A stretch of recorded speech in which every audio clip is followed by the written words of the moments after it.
All right, let's get right into it. We're talking NEBOSH Element 1.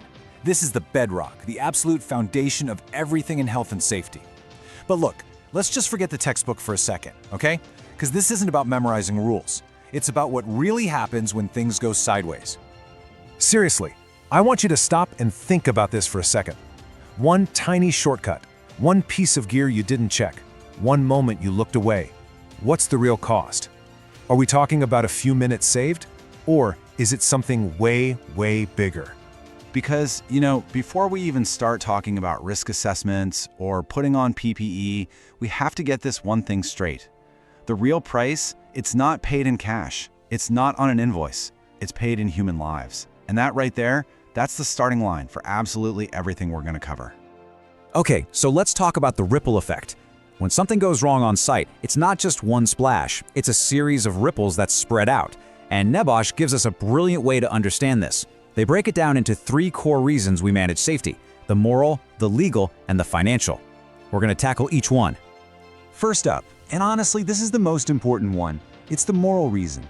This is the why behind everything. It's the human side of the coin. It's about protecting people, period. It's just the right thing to do. Get a load of this number, 2.78 million. Every single year, that's how many people die from a workplace accident or a work-related disease. That is not just some statistic on a page. Think about it. That's millions of families completely shattered, millions of futures just gone. This is the scale of what we're up against. And this right here, this says it all, doesn't it? It's like an unwritten rule of life. Society just expects that when you go to work, you come home in one piece. That's the deal. Any employer that breaks that trust, well, they're failing at their most basic, fundamental job. So let's make this real. Imagine a guy, let's call him Alex. He's on site, has a nasty fall. Now, the injury, it's not just a few weeks off work, right? No way. We're talking chronic pain for the rest of his life. He can't kick a ball around with his kids anymore. Think about the strain on his marriage, the toll on his mental health. That's the human cost. And it is completely 100% morally unacceptable. Okay, so what happens when that moral duty just isn't enough to get an employer to do the right thing? Well, that's when the second ripple hits. The big one, the legal consequences. This is where society says, okay, if you won't do it because it's right, you'll do it because it's the law. And trust me, these laws have teeth. You see, laws like the Health and Safety at Work Act, they aren't friendly suggestions. They're not optional. They lay down the absolute minimum standard of care. They take that moral you should and turn it into a legal you must. So ignoring them isn't just being careless, it's breaking the law. So let's go back to Alex's work site. An inspector shows up after the accident. What happens next? Well, they could slap an enforcement notice on the company demanding they fix things now. They could hit them with massive fines that could literally bankrupt them. In the really bad cases, we're talking about shutting the whole business down or even prison time for the people in charge. The takeaway here? The legal fallout is serious business. And that brings us to the third ripple. This is the one that so many companies completely miss until it's way too late. The financial cost. Because every single accident, even a small one, comes with a hefty price tag. And it's almost always way bigger than you could ever imagine. Okay, now this is a concept you absolutely have to know for your NEBOSH exam. It's called the accident iceberg. It's a perfect analogy. The cost you can see, the stuff insurance might cover, that's just the tiny tip sticking out of the water. The real danger, the part that will sink your company, is the massive chunk of ice hidden just beneath the surface. So the direct costs are the obvious things, right? The court fines, the compensation check you have to write for Alex, the cost of fixing that broken piece of equipment. But the indirect costs, the hidden stuff, oh man, that's all the time your managers waste on the investigation instead of doing their actual jobs. It's the production delays that make you lose that big contract. It's the damage to your company's reputation. And of course, the huge cost of hiring and training a replacement for Alex. See how fast this stuff adds up? And get this. For every single pound or dollar, whatever, for every 1 unit of insured costs that you can see, studies show you're facing anywhere from 8 to 36 in those hidden uninsured costs. That's just an insane multiplier. It's the kind of thing that can put a company out of business for good.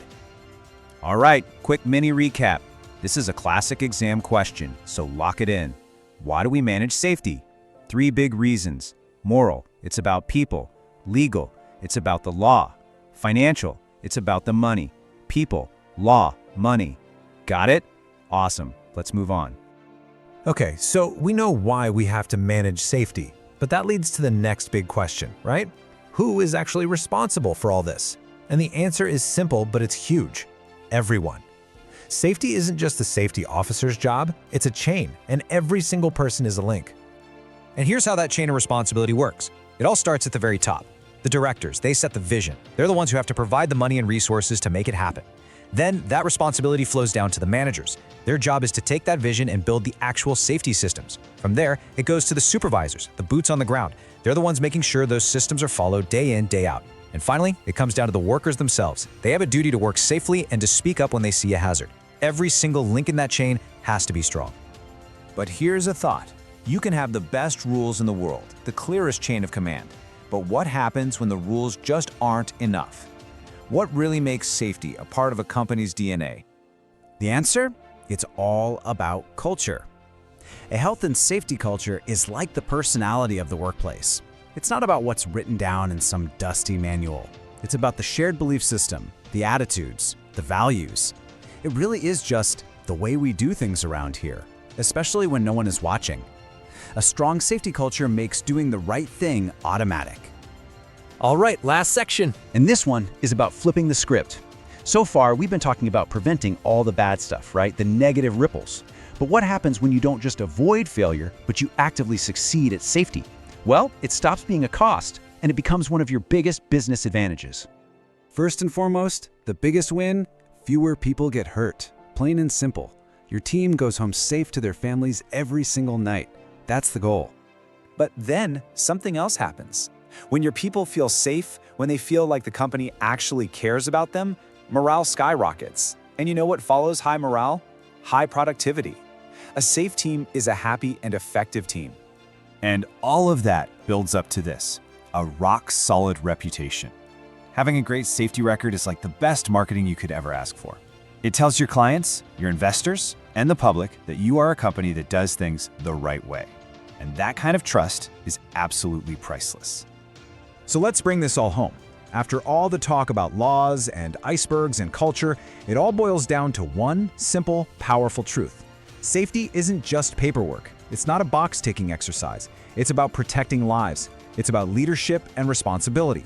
And you've just nailed the absolute core of NEBOSH Element 1. But hey, this is just the beginning of your journey. If you want more lessons just like this, simple, practical, and built for the real world, make sure you subscribe. We've got a lot more to cover.